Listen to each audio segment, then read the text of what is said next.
আপনি যে বিএনপিকে আপনার শত্রু দেখছেন, একই কাজ আওয়ামী লীগ করলে তাকে মিত্র কেন ভাবছেন? আপনি আওয়ামী লীগ সরকারকে ক্ষমতায় রাখার জন্য বা ক্ষমতায় আনার জন্য আওয়ামী লীগ সরকারের এই যে একই রকম পজিশন, যেটাতে আসলে আপনি 2008-এ, 2007-এ, 2006-এ, 2001-এ বা তার আগে 96-তে আপনি যেটার বিরোধিতা করেছিলেন, এখন আপনি এটার পক্ষে কাজ করছেন।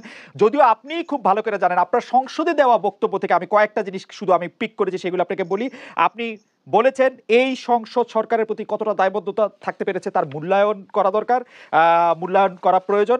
আপনি আপনি উদ্ধৃত করে বলেছেন যে 57 মিনিট এই সংসদে 1 ঘন্টা বক্তৃতা হলে 57 মিনিট শুধু তোমার নিজের বা দলের বা নেতার কথা বলা হয়, 3 মিনিট শুধু মানুষের কথা বলা হয়। আপনি আরো এরকম অনেক কিছু বলেছেন, কিন্তু আপনি এর কি বলবো, তবুও আপনি আওয়ামী লীগকে ক্ষমতায় দেখতে চান, কারণ আপনি মনে করেন বিএনপির হাতে ক্ষমতায় গেলে দেশটা কোথায় যাবে সেটা বিবেচনা করতে হবে। আপনি সাক্ষাৎকার দিয়ে বলেছেন প্রথম আলোকে, আমি সেটা উদ্ধৃত করছি।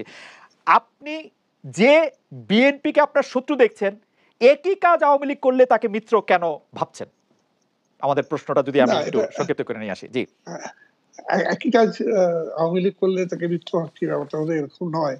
প্রথম কথা হচ্ছে যে বিএনপিকে শত্রু নয়, বিএনপিকে মনে করি যে বাংলাদেশের স্বার্থের বিরুদ্ধে এবং বাংলাদেশের জনগণের স্বার্থের বিরুদ্ধে তারা কাজ করেছে। তাদের অতীত ইতিহাসগুলো বিবেচনা করলেই আমরা দেখে আসি, বিশেষ করে যে বাংলাদেশে মৌলবাদী সাম্প্রদায়িক শক্তিকে পুনর্বাসন করা, তাদেরকে রাষ্ট্র ক্ষমতায় অধিষ্ঠিত করা, এই সমস্ত বিষয় এবং তাদেরকে সমস্ত রাষ্ট্র প্রশাসন যন্ত্রের মধ্যে তাদের শিকড় বিস্তৃত করার ক্ষেত্রে যে তারা যে সহযোগিতা করেছে কেবল নয়, তাদের তত্ত্বাবধানে যেটা হয়েছে এবং শেষ পর্যন্ত যেটা জঙ্গিবাদের রূপ নিয়ে বাংলাদেশে সামনে এক বড় বিপদ হিসেবে দাঁড়িয়ে গিয়েছিল, সেই জায়গা থেকে আমি মনে করি যে বিএনপি আজকে এখানে ক্ষমতায় আসার যদি প্রশ্ন তোলেন, তো অবশ্যই আমি মনে করি যে সেই বিবেচনায় আওয়ামী লীগকে আমাকে ক্ষমতায় আনার প্রয়োজন। কারণ একটি বাংলাদেশের যদিও যে মোটা দাগে যদি আমি বলি যে এত টাকা ঋণ খেলাপি, টাকা পাচার, দুর্নীতির প্রাসাদ রাজপ্রাসাদ করা, এমপি মন্ত্রী হলে সম্পদ বেড়ে যাওয়া, আওয়ামী লীগ যুবলীগ ছাত্রলীগের পরিচয় দিয়ে কোটিপতি হওয়া, সাম্যের বাইরে যাওয়া, আপনার 50 বছর ওয়ার্কার্স পার্টির আরেকজন সদস্য যারা ফজলে হোসেন বাদশা যেখানে বলেছেন মুক্তিযুদ্ধ করেছিলাম একটি বৈষম্যহীন সমাজের জন্য, কিন্তু মুক্তিযুদ্ধের পক্ষে শক্তি ক্ষমতা থেকে দুর্নীতি, লুটপাট, টাকা পাচার সমাজে বৈষম্য সৃষ্টি করে দৃষ্টান্ত স্থাপন করেছে। তারপরও আপনি বলবেন যে এই সরকারই আসলে টিকায় রাখতে হবে। আমরা কিন্তু সবটাই বলেছি, আমরা জি, যেমন এটাও বলেছি, আমরা ওটাও বলছি। আমরা বৈষম্য বেড়েছে এটা যেমন বলছি, বৈষম্য আজকে এমন জায়গায় পৌঁছে গেছে যে বাংলাদেশ একটা বৃহৎ বৈষম্যের দেশ হিসেবে পরিচিত হতে চলেছে এবং একটা বড় ধরনের ঝুঁকির মুখে আছে এবং অর্থ পাচার থেকে শুরু করে সবটাই আছে। কিন্তু এটাই আপনার বিএনপি এর বাইরের কিছু, এটা তো মনে করো কোনো কারণ দেখে না। কারণ এই অর্থ পাচার বলেন, এই কি বলে ঋণ খেলাপির কথা বলেন, এই আপনার না লোকের বাক স্বাধীনতা হরণ করার কথা বলেন, সব ক্ষেত্রে একই তো জায়গায় করেছেন। আমরা যেখানে যেটা চেয়েছি মেনন সেটা ভাই, হচ্ছে যে বিএনপি একই রকম কাজ করে আজকে 15 বছর বা 16 বছর ক্ষমতার বাইরে, আওয়ামী লীগ একই কাজ করে 15 বছরও ক্ষমতায় থাকবে, আগামীতেও নির্বাচন আসবে। আপনিই বলেছেন 2029 সাল পর্যন্ত নাকি আবারও খুব সহজে হয়ে যাবে।